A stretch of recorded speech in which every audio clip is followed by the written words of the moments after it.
ప్రచారం మంచిది.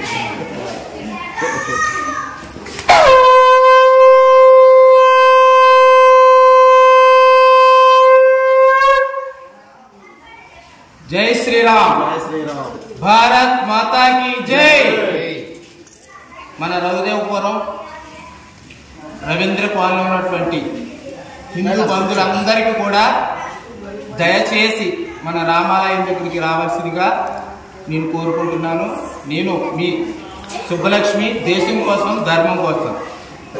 ఎన్నో పనులున్నా సరే ఆ పనులన్నీ సమయాన్ని పక్కకు పెట్టి నా ఊరు, నా దేశం, నా ధర్మం అనుకుని ఇక్కడికి రావడం జరిగింది.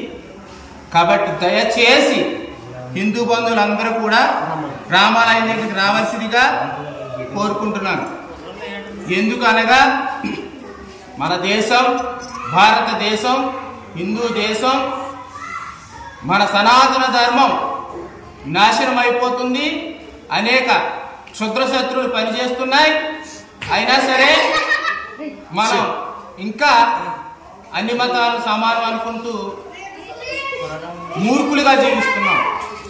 కాబట్టి ఈ దేశానికి సంబంధం లేనటువంటి అన్య మతస్థులకి ఏ సమస్య వచ్చినా వాళ్ళకి ఆ సమస్యలు తీర్చడానికి వాళ్ళకి బోర్డులనే ఉన్నవి, వాళ్ళకి సంస్థలు ఉన్నాయి. కానీ మన హిందువులకి ఏ సంస్థ లేదు. మన దేవాలయాలు ధ్వంసం జరిగినా కానీ, అలాగే మన హిందువుల మీద దాడి జరిగినా కానీ, హిందువులకి ఏదైనా ఆపద వచ్చినా కానీ వాటిని పరిష్కరించుకోవడానికి మనకంటే ఒక సంస్థ అనేది లేకుండా పోయింది. కాబట్టి దీనిపైన మన డిప్యూటీ సీఎం గారు పవన్ కళ్యాణ్ గారు హిందువులకు కూడా ఒక బోర్డు అనేది ఏర్పాటు చేయాలి, సనాతన ధర్మం బోర్డు అనేది ఏర్పాటు చేయాలని గొప్ప సందేశం ఇచ్చారు మహానుభావులు.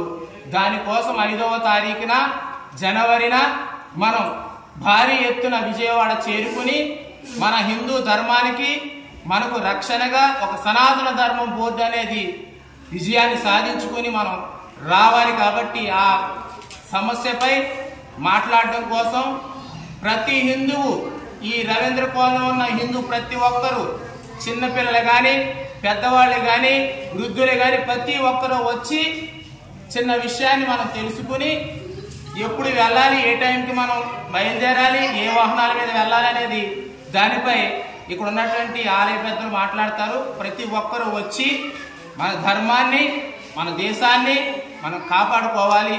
మన సనాతన ధర్మం నాశనం అయిపోతుంటే మనం ఇంకా కళ్ళప్పగించి చూస్తే మన ఇంటి మీద దాడి జరుగుతుంది, మన ఇళ్ల మీద దాడులు జరుగుతున్నాయి, మన దేవాలయాల మీద దాడులు జరుగుతున్నాయి.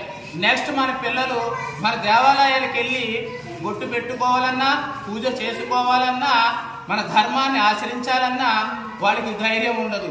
ఎందుకంటే అన్యమతస్థులు ఎక్కువైపోతున్నారు, క్రమంగా పెరుగుతున్నారు. వాళ్ళు గనక పెరిగారంటే ఈ దేశంలో, పక్క దేశంలో, బంగ్లాదేశ్ లో, పాకిస్తాన్ లో ఏం జరుగుతుందో తెలుసా మీకు? హిందువుల్ని కుక్కలు కాల్చినట్టు కాళ్ళు, చేతులు, నడానికి నడుగు నరుక్కుంటూ వెళ్ళిపోతున్నారు.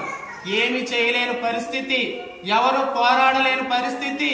దేవాలయాల మీద, హిందువుల మీద చంపుకుంటూ పోతున్నారు పక్కన ఉన్నటువంటి బంగ్లాదేశ్ లో. ఇంకా నువ్వు బాయ్ అనుకుంటే నీకు బాయ్ చెప్తారు. భయ్యా దయచేసి గుడి దగ్గరికి తొందరగా రండి. జై శ్రీరామ్. భారత్ మాతా కీ జై.